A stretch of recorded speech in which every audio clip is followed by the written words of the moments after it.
இட்லி எப்பா இட்லி போட்ட சமான எவ்வளவு பெரிய பூகம் வந்தாலும் சரிடா நீ ஒரு ஆள் எஸ்கேப் ஆயிருப்பா.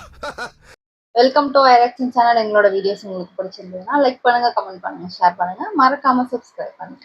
ஓகே, என்ன வீடியோ பார்க்க போறோம்னா லூசா பாணி அவங்க சேனல் தான் பார்க்க போறோம். ரிஸ்கா போட்ட வீடியோ பார்க்க போறோம். பார்க்கலாமா? அவங்க இருந்திருந்தா ஒரு ஆக்ஷன் பண்ணணும்னு எனக்கு தோணுச்சு. எல்லாரும் போயிட்டாங்க. இல்ல ஒரு பர்மிஷன் பண்ணலாமா? இப்பவும் பண்ணலாம், ஒன்றும் தப்பு இல்லை.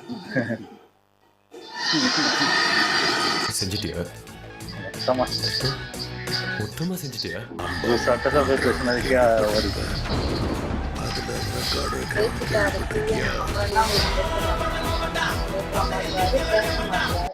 உங்க அப்பா எங்கதான் இருப்பாருன்னு சொன்னாங்க, அதான் தேடிக்கிட்டு இருக்கேன். எங்க உங்க அப்பாவே காணோம்.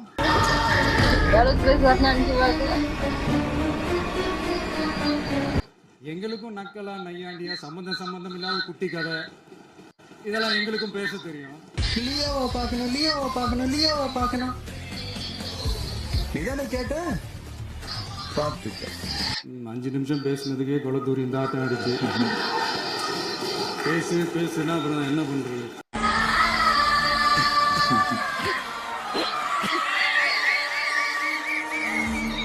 அது மாதிரி இன்னைக்கு முதலமைச்சர் பேசும்போது சில வார்த்தைகள், தவறான வார்த்தைகள் பேசுறாரு. பின்னால ஒரு அரசாங்கமே இருக்குடா. பாதுகாவல் கழக மாடல் அரசாங்கம் செஞ்ச ஒவ்வொரு ஊழலா வெளியே வந்துகிட்டு இருக்கு. டாஸ்மாக்ல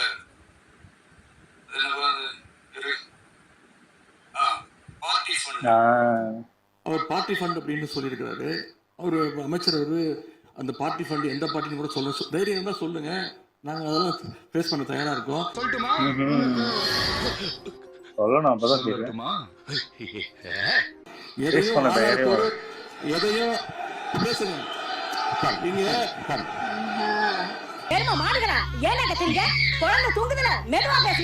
அதுக்கெல்லாம் நாங்க இப்ப என்ன பதில், இது என்ன மரபு, இது நீங்க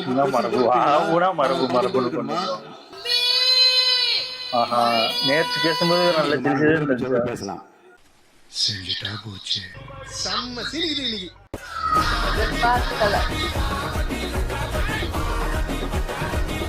எதிர்த்து பேசினாதான் எதிர்கட்சின்னு ப்ரூவ் பண்ண முடியும்னு நினைச்சுக்கிட்டு பேசணும். எதிர்கட்சியை சேர்ந்த எதிர்கட்சி தலைவர் உள்ளிட்ட மாண்புமிகு உறுப்பினர்களுக்கும் வணக்கம்.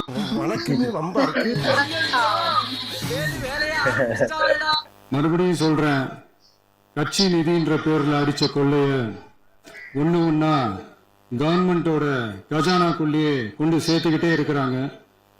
இப்பவும் சொல்றேன், மக்கள் பணத்துல இருந்து ஒரு பைசா கூட தொடமாட்டோம், தொடவும் விடமாட்டோம், தொட்டா விடமாட்டோம், இதுக்கு முன்னாடி தொட்டவங்களையும் விடமாட்டோம்.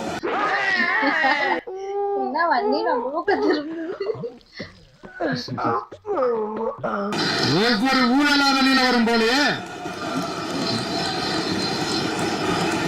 ஒவ்வொரு வேஷமா கலந்துரும் போலயே ஆசிய கண்டத்திலேயே இப்படி ஒரு அசிங்கத்தை எந்த திருடனாலும் இங்க இருக்கிற நிறைய பேரு நடுங்கி போய்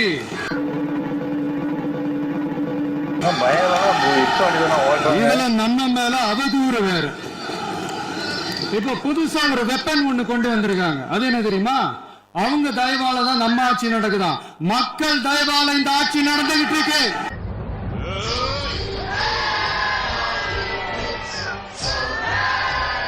மனசாட்சி உள்ள சக்திகளோட ஆதரவால இந்த ஆட்சி நடந்துகிட்டு இருக்கு. நாங்க தான் அனுப்பி வச்சோம் அப்படின்றாங்களே. அனுப்பி வச்சவங்களுக்கு மினிஸ்ட்ரியில இடம் கொடுத்தா ஏன் கதறீங்க?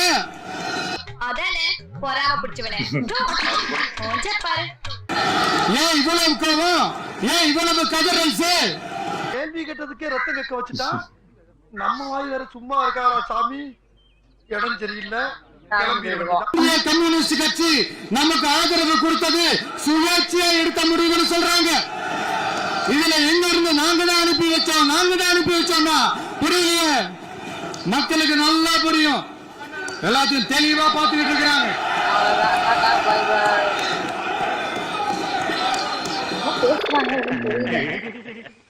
அண்ணே கடையை போட்டு அங்கிட்டு ஓடுறாங்க. நான் முதலமைச்சர் கண்டினியூ பண்ணலாம். சமூக நீதி அரசுன்னு சொல்றவங்கள பார்த்து கேட்கிறேன், நம்ம பட்டியலின சகோதரர்களுக்கு எத்தனை அமைச்சர் பதவி கொடுத்தீங்கன்னு கொஞ்சம் சொல்ல முடியுமா? ஏங்க சொல்லுங்க, நீங்க சொல்லுங்க. நீங்க சொல்லுங்கன்னா ஏன் நீங்க சொல்ல மாட்டீங்களா? ஆனா நம்மளுடைய அரசுல 8 அமைச்சர் பதவிகள் யாருக்கு? நம்ம பட்டியலின சகோதரர்களுக்கு. எல்லாம் நம்ம அண்ணன், நம்ம தம்பி, நம்ம தங்கச்சிங்க.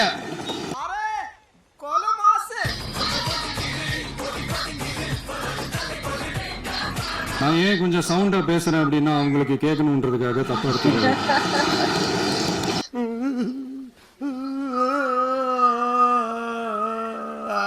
எத்தனை பெண்களுக்கு அமைச்சர் பதவியில இடம் கொடுத்தீங்க கொஞ்சம் சொல்ல முடியுமா?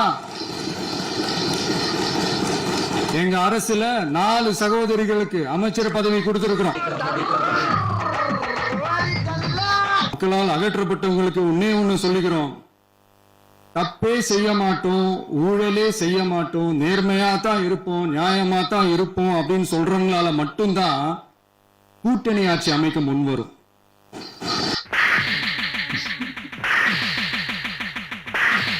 ஊழல்லையே ஊறி போனவங்களால இந்த கூட்டணி ஆட்சியோ ஆட்சியிலையும் பங்கு அதிகாரத்திலையும் பங்கு கொடுக்க முன்வராது.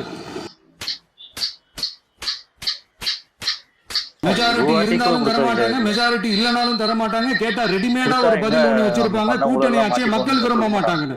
அதே மக்கள் தான் இப்ப அவங்கள பார்த்து சிரிக்கிறாங்க. நம்மளை பத்தி அவதூறு பரப்புறதோட மட்டும் இல்லாம இப்ப நம்ம மக்கள் மேலேயும் அவதூறு பரப்ப ஆரம்பிச்சுட்டாங்க. மக்கள் நமக்கு ஓட்டு போட்டது தப்பா, குடும்பமா நமக்கு ஆதரிச்சது தப்பா.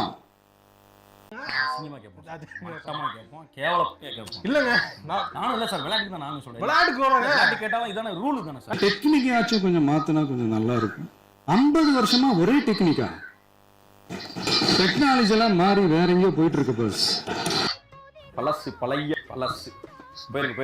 சோஃபா மாடல் ஆட்சியா? அது என்னன்னு புரியறதுக்கு எனக்கு ரொம்ப நாள் ஆச்சு. இந்த sofa set, table chair, teapoy, furniture பிசினஸ்லாம் வேற எங்க வெளியில போய் பண்ண சொல்லுங்க.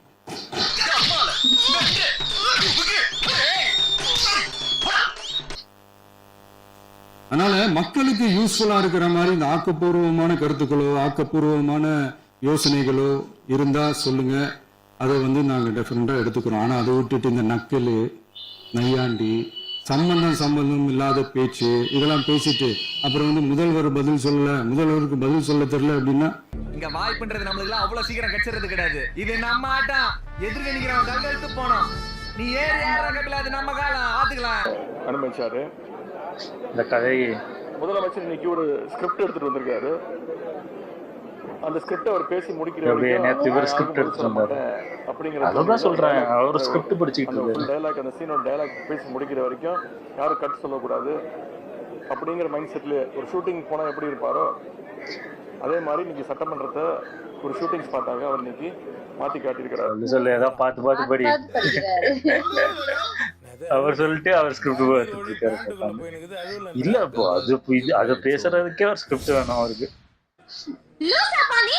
சூப்பர் நல்லா இருந்துச்சு. ஆனா நல்லா எடிட் பண்ணியிருந்தாங்க, பார்த்தாலே தெரியும். அதாவது ப்ரெஸ் மீட்லயும் ஒரு கொஞ்சமாவது வெக்கமே இருக்காதான்னு எனக்கு தெரியல. ஏன்னா அது ஸ்கிரிப்ட்னு சொல்றாரு, நம்ம என்ன பண்றோம், முதல்ல நம்ம என்ன எதை பார்த்து படிக்கிறோம், நம்ம பார்க்காம படிக்கிறோமா? நம்மளுமே பேப்பரை வச்சு ஸ்கிரிப்ட் வச்சு தானே படிக்கிறோம்.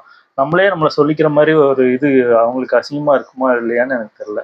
அவரே அதான் பண்றாரு, அதையே திரும்பி அவங்க மேல பழி போட்டுறாங்க. அவங்க பேப்பர் பார்த்து படிச்சாலே இவங்க ஸ்கிரிப்ட் பார்த்து படிக்கிறாங்க, டயலாக் பார்த்து படிக்கிறாங்க. நடுவுல வந்தா மறந்துடுவார். இது ஃபுல்லா உதயநிதிக்கு தான் சேரும். ஒண்ணுமே இல்ல, படத்துல கூட உதயநிதிக்கு அந்த டயலாக்கும் வராது, ஸ்கிரிப்ட் பார்த்தாலும் நடிக்கவும் வராது, டைலாக் ஃபுல் டைலாக் பேச வராது, ஒரு 5 நிமிஷம் டைலாக் பேசுறதுக்கே கஷ்டப்படும். அப்படி இருக்கவரு அரசியல் பண்றாரு. இவரு அந்த பேப்பரை பார்த்து படிக்கிறதே, ஸ்கிரிப்ட் பார்த்து படிச்சுட்டாரு, இது பார்த்து படிச்சு. உங்களுக்கு கிளிகிளியும் கிளிக்கிறாங்க. அது என்ன ஸ்கிரிப்ட் பார்த்தா பேசுறாரு, ஃபுல்லா அப்படியே பேசி கிளிகிளியும் கிளிக்கிறாங்க. அப்பெல்லாம் எங்க போனீங்க என்னன்னு தான் தெரியல எனக்கு தெரிஞ்சு. அதான் சொல்றேன்ல, கதறிட்டே இருக்க வேண்டியதான், ஒண்ணும் பண்ண முடியாது. உண்மையாவே இந்த சட்டசபை எவ்வளவு ஒரு சுவாரஸ்யமா இருக்குது. அதான் நாங்கெல்லாம் இல்ல லைவ் போட்டாதான் தெரியுது. லைவ் நீங்க ஒண்ணும் இல்ல, இந்த லைவை கட் பண்ணிட்டா இது இவங்க எப்படிலாம் அதை ப்ரொஜெக்ட் பண்ணுவாங்கன்னு நம்மளுக்கே தெரியும். நியூஸ் சேனல்ல எப்படிலாம் ப்ரொஜெக்ட் பண்ணுவோம். நானே பார்த்தேன். அதாவது முதலமைச்சர் விஜய் அவங்க எப்படி சொன்னாங்க, அதாவது நாங்க மக்களோட சப்போர்ட்னாலதான் நாங்க முதல்வரா வந்தோம். அதே மாதிரிதான் இவங்க கம்யூனிஸ்ட் அவங்க யாரோட இது இல்லாம நாங்க அவங்கள தன்னிச்சையா இது பண்றோம், சப்போர்ட் பண்றோம்னு சொல்லிதான் அவங்க சொன்னாங்கன்னு சொன்னாரு.